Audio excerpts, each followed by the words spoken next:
turn to the final chapter in the book of Joshua. I'm going to read verses 14 and 15, familiar verses, but I want to look particularly this evening at them in their context in this chapter. So verse 14 reads, "Now therefore fear the Lord, and serve him in sincerity and in truth, and put away the gods which your fathers served on the other side of the flood, and in Egypt, and serve ye the Lord. And if it seem evil unto you to serve the Lord, choose you this day whom ye will serve, whether the gods which your fathers served that were on the other side of the flood, the river Euphrates, or the gods of the Amorites, in whose land ye dwell. But as for me and my house, we will serve the Lord." Well, these final phrases here, they're very familiar to us, often given as a motto text, reminding the heads of the houses, particularly of our responsibility to ensure that our homes are governed by the Lord, and that we worship the Lord, and that we are loyal to the Lord. Joshua was the head of his house, and he resolved that he would serve the Lord, but he speaks for his house too. We cannot force religion upon our children, but whilst they are under our roof, we have a duty to direct them in that way that is right.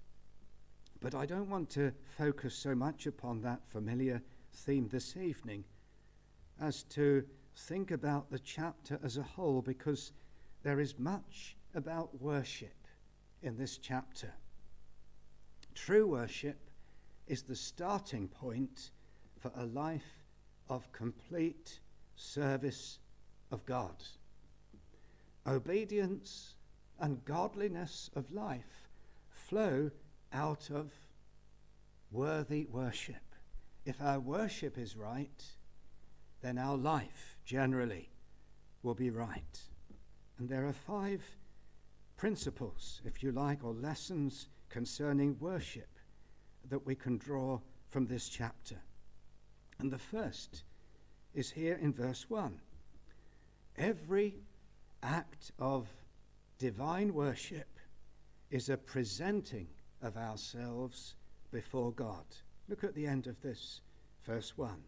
They presented themselves before God. Joshua had called for them. He'd gathered them together. Some of the old Jewish writers suggest that the Ark of the Covenant was fetched from Shiloh, and it was brought at this time. We cannot be sure that that is the case, but the whole picture here is of a gathering for worship. They are summoned, they present themselves before the Lord, they hear the word of the Lord, and then Joshua exhorts them. This is an act of worship. The gathered church is the place of God's special presence. And when we gather for worship, we are always presenting ourselves before the Lord. It's very helpful, friends, when we have that frame of mind. As we get up on a Lord's Day morning, or even on a Wednesday evening, as we prepare to come and gather like this, I am going to present myself before the Lord. It would be a wonderful thing if all the children that gather with us, the teenagers, have that frame of mind imbibed within them. I am going to present myself before the Lord. It's a reminder that when we come together for worship, our attitude must be right. Psalm 100, come before his presence with thanksgiving. We come into his presence. If we realize that we are presenting ourselves to the Lord, then there ought to be a degree of forethought and preparation, even preparatory prayer. I've mentioned this many times, but when we gather for worship, plan to be seated at least 5 minutes before. We're presenting ourselves to the Lord. If we were going to present ourselves to the king or the queen, particularly if they were highly esteemed as a king or monarch, then we should give much thought to it. We shouldn't rock up with 30 seconds to go, chit-chatting to one another about all and sundry. We would have a sense of occasion. We're coming before the monarch. How much more then when we come before the King of Kings? Our attitude should be, I'm going to banish, with the Lord's help, all distractions from my mind. But not only must our attitude be right, our deportment ought to reflect what we are doing. We are presenting ourselves before the Lord. Now I know that the Lord looks at the heart and not at the outward appearance, but our outward appearance speaks about us, our testimony. It will speak to our children, and it will also shape our own thinking. If we turn up in jogging bottoms and some sort of logo-covered T-shirt, that will not foster a sense of occasion that we are coming before the Lord. Now, I'm not saying that we should all be dressed in perfect suits and so on, but our forebears and even the world understand this, because it's part of a foregone or bygone way of thinking, Sunday best. Our forebears understood we're presenting ourselves before God, and we ought to do everything that is conducive to foster a sense of occasion, a realization that this is the high point of the week. It's a holy activity. It's something sublime and glorious. Are we casual? Are we reverent?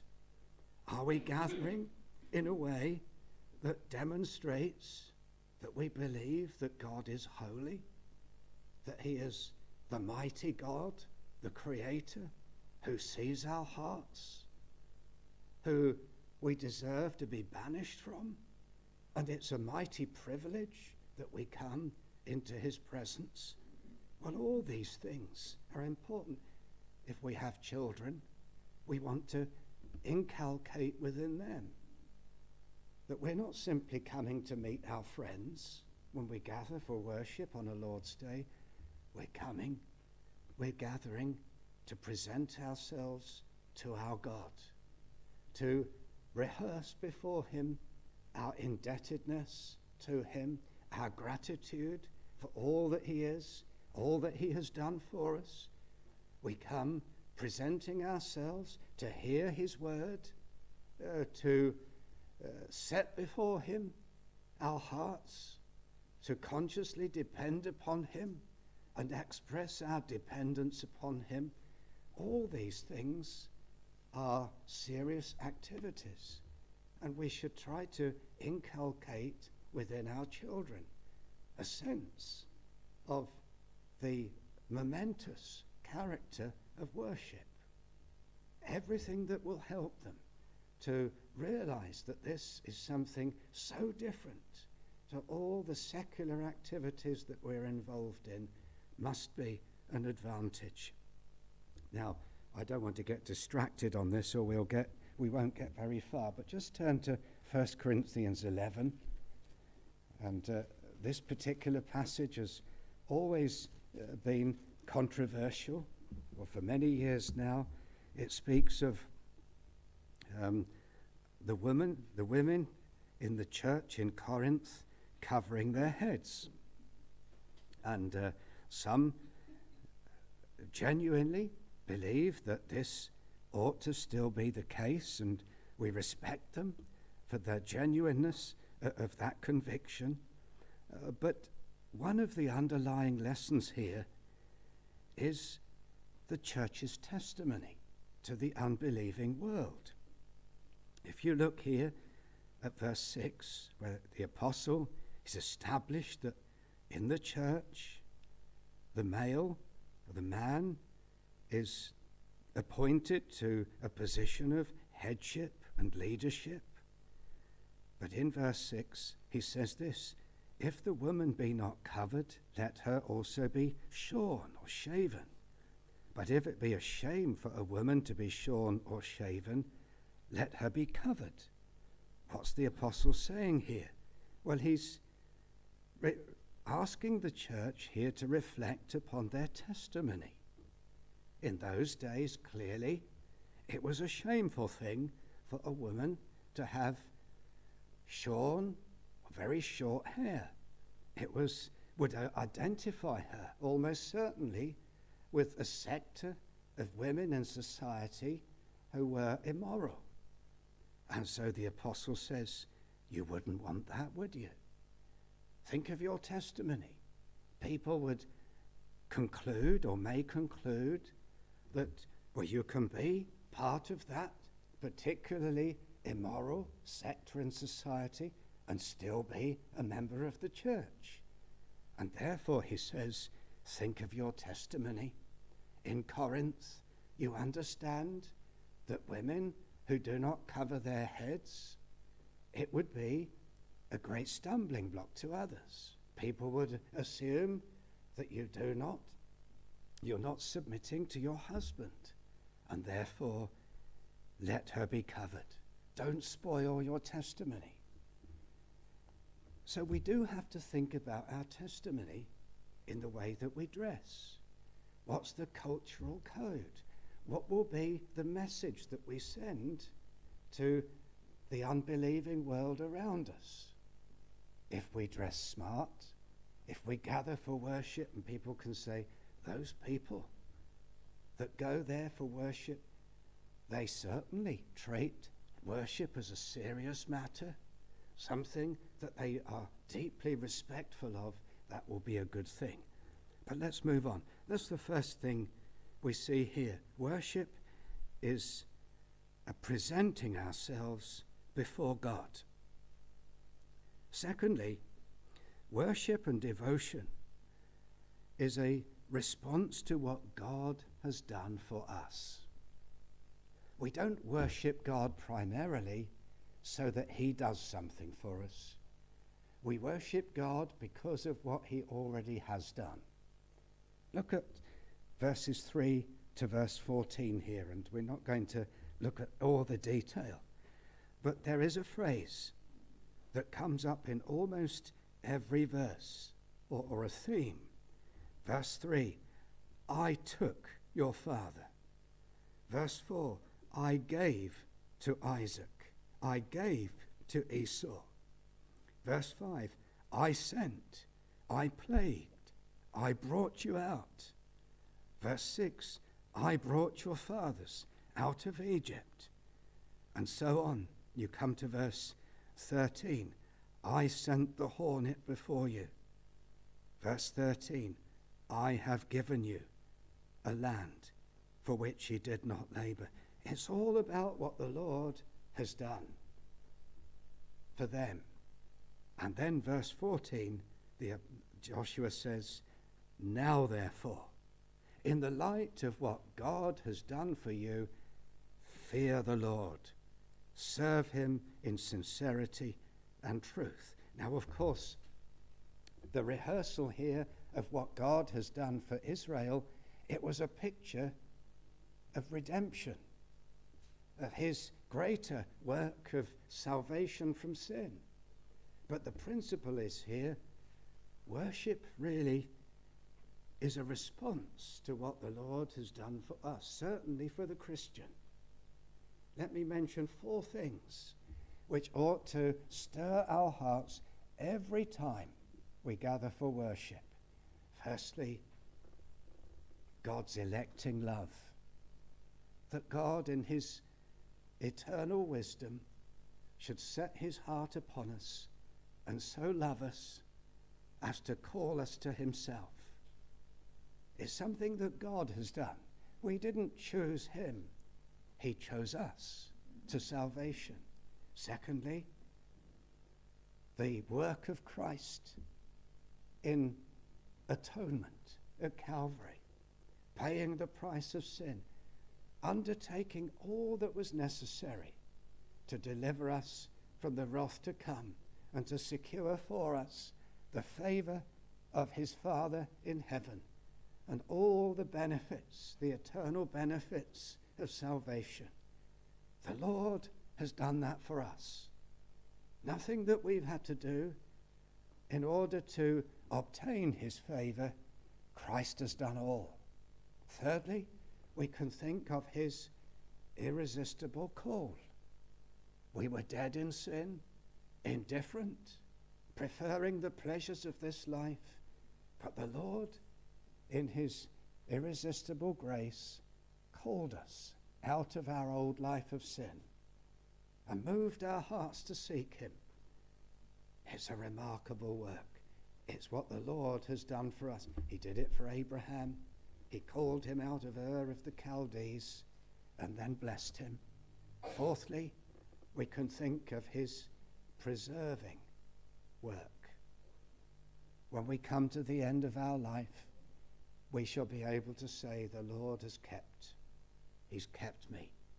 But even now, if we are his children, we would have fallen 1,000 times if the Lord, by his mighty power and through his Spirit, had not kept us from falling away and falling into sin.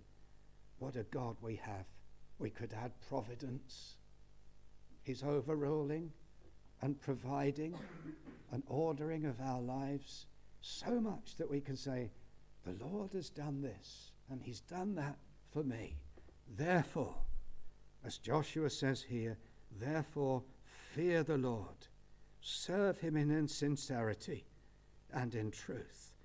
What God has done for us binds us to him, and worship in that sense is a response. Whenever we gather for worship, do you ever think, well, what shall I think about before the service starts? Think about those 5 things I've just mentioned. Think of what the Lord has done for me, for my family, for those that I'm brought together with in the bonds of love in Jesus Christ. It's more than enough matter to prompt our hearts to fear him and to love him sincerely. So there is a rehearsal here. Thirdly, worship, we learn from this chapter, must be God-centered and unadulterated. God-centered and unadulterated. Look at verse 14, our text here. Now therefore, fear the Lord, serve him in sincerity and truth.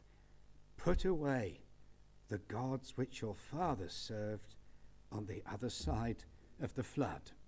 The word serve here, it's a word that in the Old Testament is quite broad. It means to do or to obey, but it's also used to refer to worship.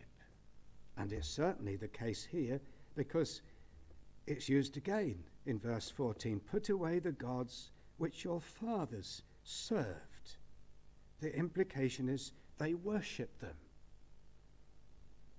And we are to worship the Lord. How do we worship him? Well, some of the language here is most helpful. Therefore, fear the Lord. True worship involves godly fear. Now, this is not the fear of terror, but the fear of love. It's the fear of reverence and honor and respect. It means a conscious recognition of who the Lord is. In other words, worship is intelligent. We cannot fear the Lord without an understanding of his character, his position, his works, his justice, his mighty grace. Worship has to be intelligent. This is often lost sight of today. People think that you can worship God through some sort of physical experience or through a wonderful melody. And those things alone can never be worship. Worship begins with an intelligent conception and rehearsal in our minds of who God is. Of course, fear the Lord here means more than simply to have a sense of awe at who he is. It's a fear which translates through worship. It flows out into a life of devotion and obedience and caution. The person that has the fear of God in their heart cannot sin easily. The person who has a fear of God in their heart will take his word seriously. It means all of those things, but it begins, if you like, its root is in that gathering, that presenting of ourselves before God in worship. Where there is no deep fear and honor of the Lord for all that he is, our worship will be impoverished. We could almost say worship will be inappropriate and not God glorifying. To fear the Lord is to recognize that he is worship of my life. He's worthy of my life, of my all, of my obedience. But it's also a recognition that he has a prerogative to be worshipped as he prescribes. Now, I don't want anyone here this evening to say, I don't understand what you're saying, Pastor. It means that when we come to worship God, we cannot say, well, how would I like to show my love to God or my reverence for God? We can only worship God as he has laid out in his word that he wants to be worshipped. This was a real issue for the reformers and those that drew up the confessions which almost all old evangelical churches had as their statement of faith. And if you read the section on worship, you will see that this was emphasized. It was underlined. They said this, and this is the Baptist confession, but it could be the Westminster confession. The acceptable way of worshipping the true God is instituted by himself. Now, many churches have forgotten that today. It's probably in their confession, but the spirit is, well, how would I like to worship God? What kind of music style would I like to incorporate into the worship of God? I'm free to do whatever I want, as long as I'm sincere. But that's not how the reformers and the people of the Puritan era understood the teaching of God's word. He had a very explicit way that he desired to be worshipped, and he would be worshipped. Their battle was with the worship of the Roman Catholic system.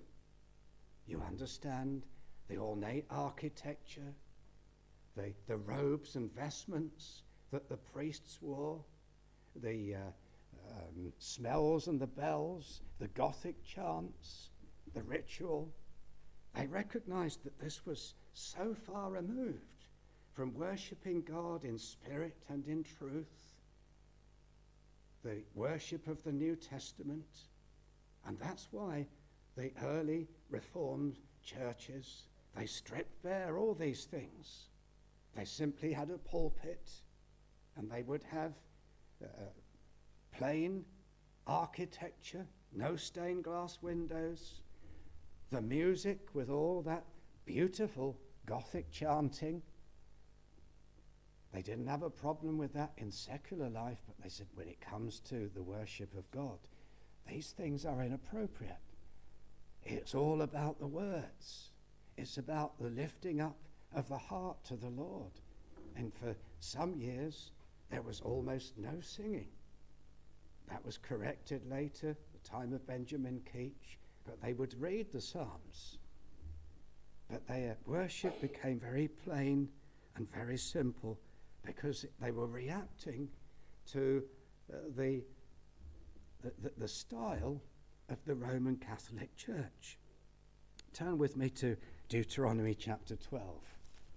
We may run out of time this evening.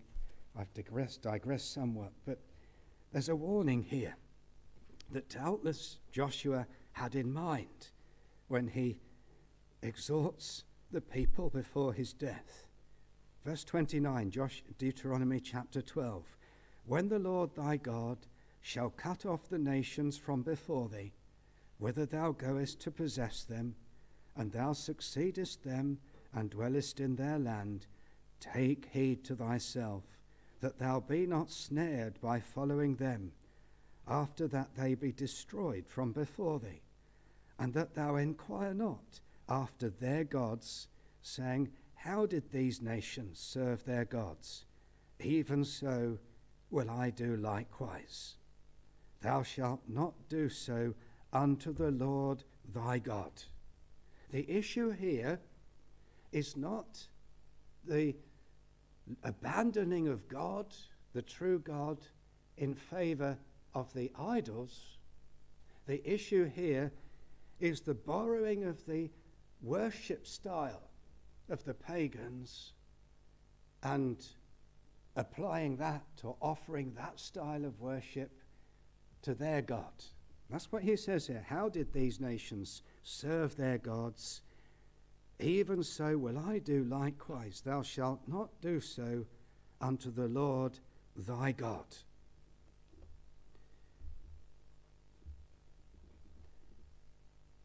Therefore, says Joshua here, he says, fear the Lord, serve him in sincerity. That means without spot, spotlessly, purely, and in truth, according to the blueprint that he has given, and put away the gods which your fathers served. We might think this is staggering.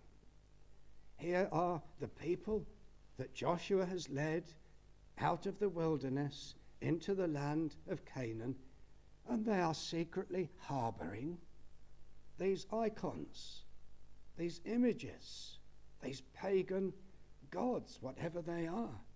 How could they?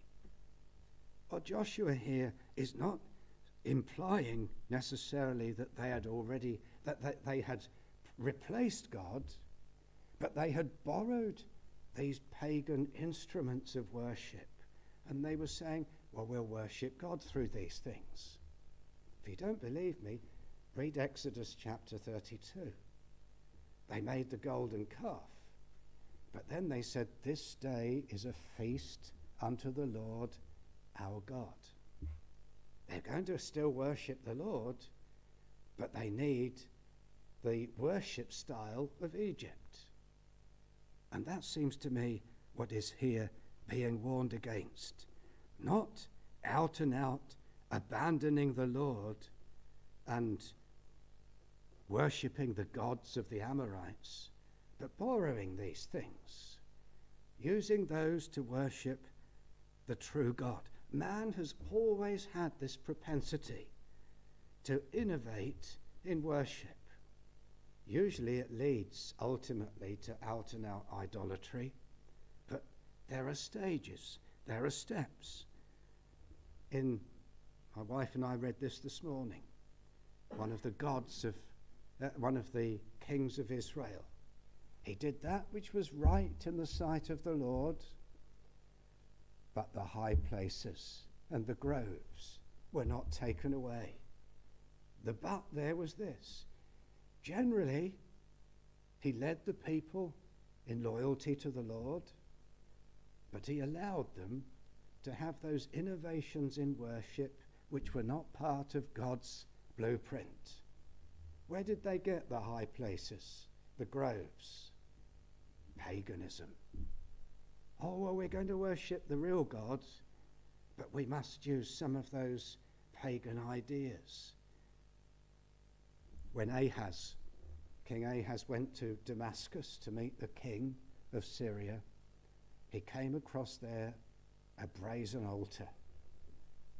And he was taken by this altar. You can read of it in the second book of Kings, second book of Chronicles.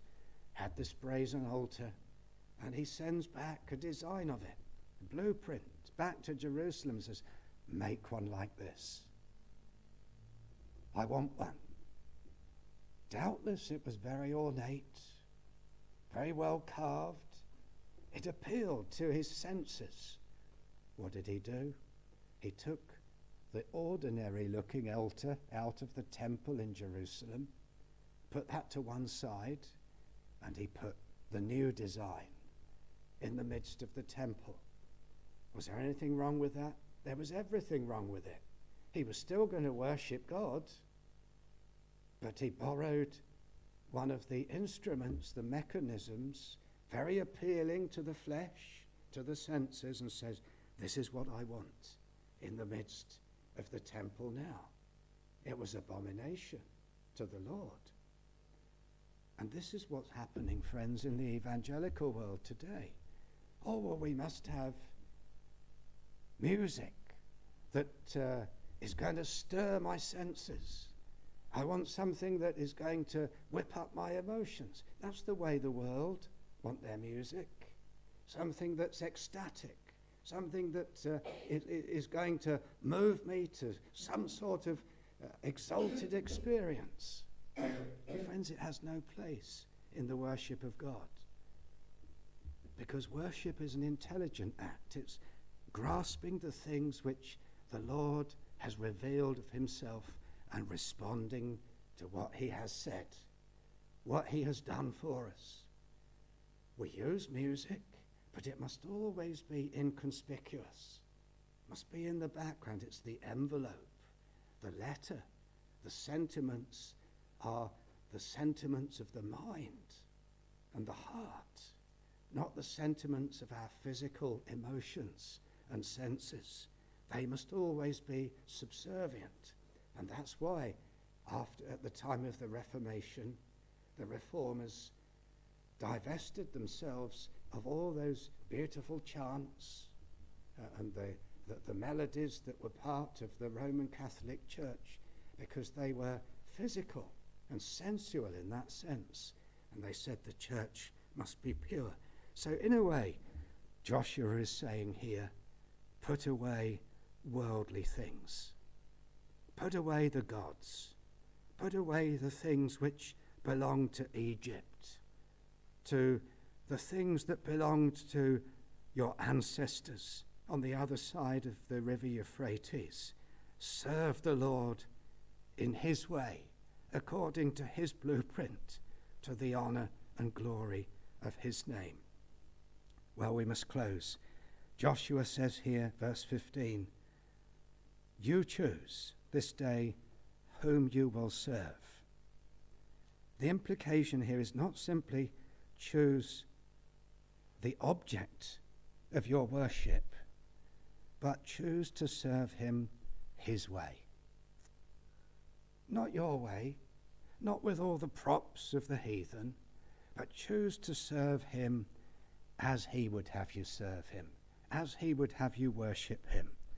And Joshua adds, as for me and my house, we will serve, we will worship the Lord and honor him and live to his honor and glory. Well, there's much to challenge us here. I hope to get through the whole chapter, but time has gone. May he bless these things to our souls this evening. Let's close our worship with hymn 112. How blessed are they